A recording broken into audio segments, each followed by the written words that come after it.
안녕하세요. 재판과 게으름에 대한 추가 교훈입니다. 오늘 본문은 잠언 24장 23절에서 34절입니다. 23절. 이것은 지혜로운 사람의 말이다. 재판할 때 편견이 있는 것은 좋지 않다. 이것은 지혜로운 사람의 말이다 라고 한 것은 지금까지 현자들의 30개의 교훈을 끝내고 34절까지 6개의 추가 교훈을 새로 시작하는 것을 말해주는 것입니다. 34절까지의 내용은 인간의 삶의 기본적인 두 영역인 재판과 경제 생활에 대해 다루고 있습니다. 편견이 있다는 것은 낯을 보아준다는 뜻으로 일종의 관용구입니다. 얼굴을 알아보고 조사하는 것입니다. 누군가를 친숙하게 알고 조사하는 것의 잠재적 위험성을 말합니다. 재판할 때 편파적인 판결을 내리는 것에 대해서 다음 절에서 자세히 설명합니다. 24, 25절. 죄인에게 의롭다라고 하는 사람은 누구든지 사람들의 저주를 받고 민족들의 비난을 받게 된다. 그러나 죄인을 꾸짖는 사람은 잘 되고 좋은 복을 받을 것이다. 공정한 재판은 하나님의 엄중한 요구입니다. 저주를 받다와 복을 받을 것이다는 발음이 유사한 단어를 사용해서 대조를 이루고 있는 것입니다. 판결은 모두에게 보편타당한 것으로 인정받을 때 권위를 얻습니다. 불공정한 재판을 하는 자는 사회에서 책임을 지게 될 것입니다. 많은 백성들이 적극적으로 나서서 불의한 재판관을 비난하고 그 책임을 물을 것을 말합니다. 이처럼 보편적인 백성들의 뜻은 근본적으로 하나님의 공의를 대변합니다.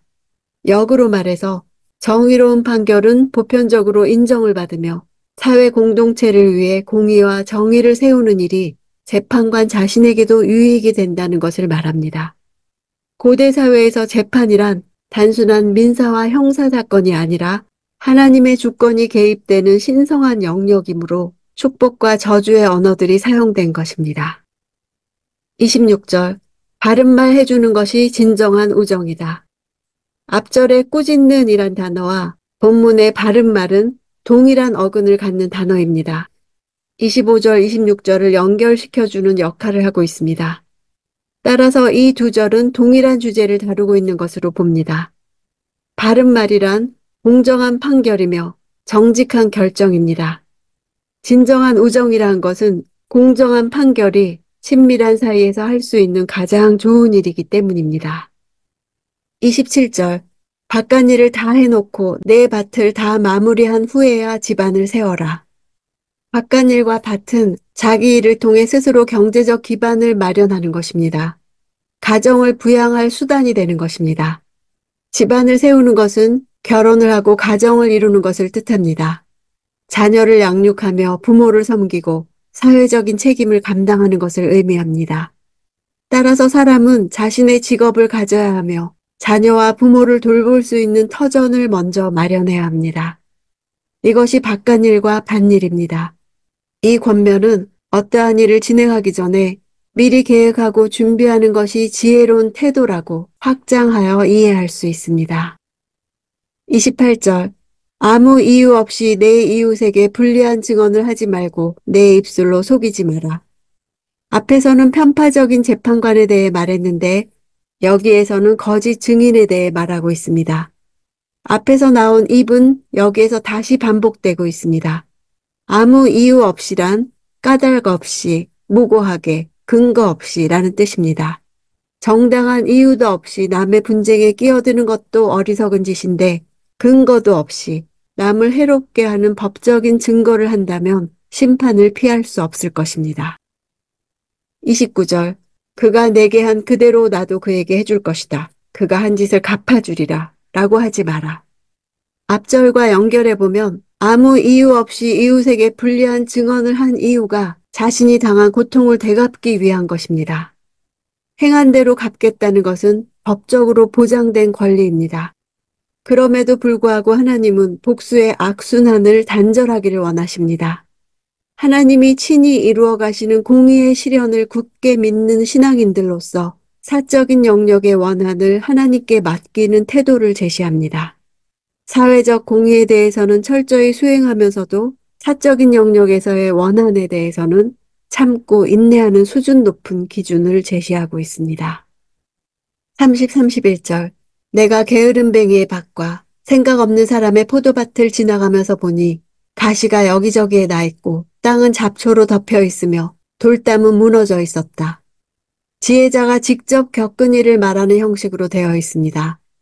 일상생활로부터 흘러나온 자연스러운 누구라도 체험해서 알 수 있는 명백한 진리임을 말해주는 것입니다.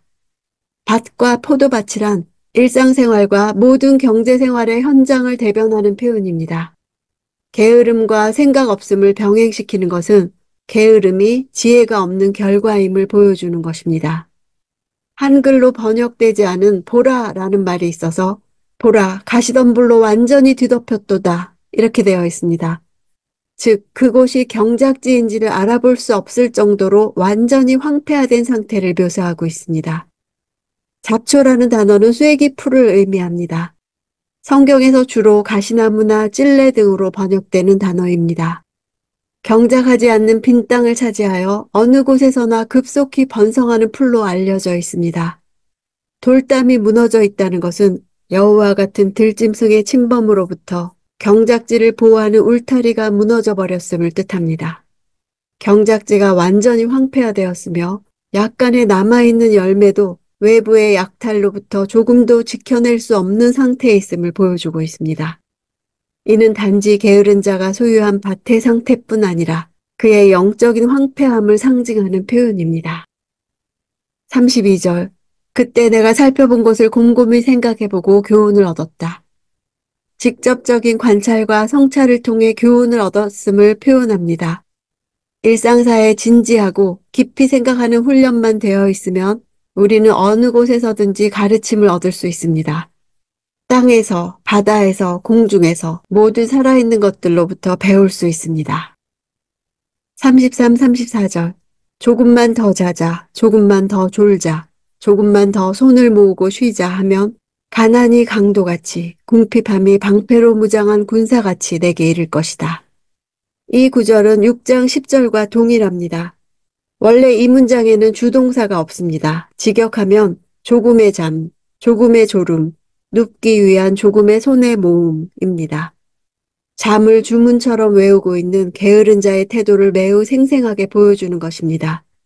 조금만이란 단어가 3번이나 반복된 것은 게으른 자는 지혜롭고 성실한 자와는 반대로 작고 사소한 것에 대한 중요성을 모르고 하찮은 습관의 위험성을 모른다는 사실을 지적하는 것입니다.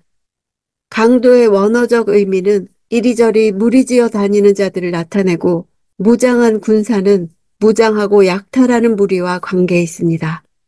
가난과 빈곤이 강도와 무장한 군사에게 비유된 데에는 강도는 재물 탈취의 주범이므로 게으른 자가 겪게 될 재물의 상실을 나타냅니다. 무장한 군사는 긍정적으로는 보호자가 되지만 부정적으로는 침략자, 정복자, 지배자가 됩니다. 여기서는 부정적으로 쓰여 게으른 자에 대한 파멸과 죽음을 암시합니다.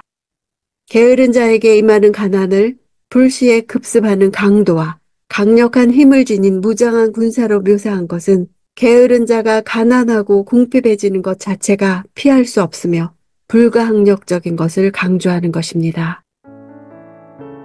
잠언에서는 게으른 자를 지혜 없는 자와 동의어로 취급합니다. 게으른 자는 무엇을 먼저 해야 하는지 우선순위를 깨닫지 못합니다. 그래서 지혜 없는 자인 것입니다. 게으른 자는 적어도 누워서 잠잘 집은 있습니다. 그가 좀 더 자자, 좀 더 쉬자고 하는 것은 집안에서만큼은 아무런 문제가 없기 때문입니다. 문제는 밭과 포도밭으로 상징되는 밖에 있습니다. 가시덤불이 퍼지고 돌담이 무너진 상황에 대해 알지 못합니다. 게으른 자는 궁극적으로 자신도 도태되겠지만 2차적으로 다른 사람에게 피해를 주게 됩니다. 게으른 자라는 단어는 오직 잠언에만 나옵니다. 게으름에 대한 경고는 윤리적인 훈계가 아니라 신학적인 메시지입니다. 잠언에 암시된 게으른 자의 논리는 이스라엘 백성들이 갖고 있던 무기력함을 반영할 수도 있습니다. 가난과 궁핍함은 강도와 군사들에게 약탈당한 이후의 상태를 나타냅니다.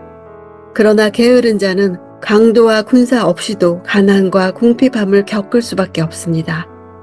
주변 환경을 핑계로 무력을 당연히 여기는 세태에 대한 신학적 권면이라 할 수 있습니다. 우리 젊은 세대들이 이런 무력감에 빠진다면 공동체 전체가 무너지는 것입니다. 지혜를 들을 수 있게 해주어야 하는 이유가 됩니다.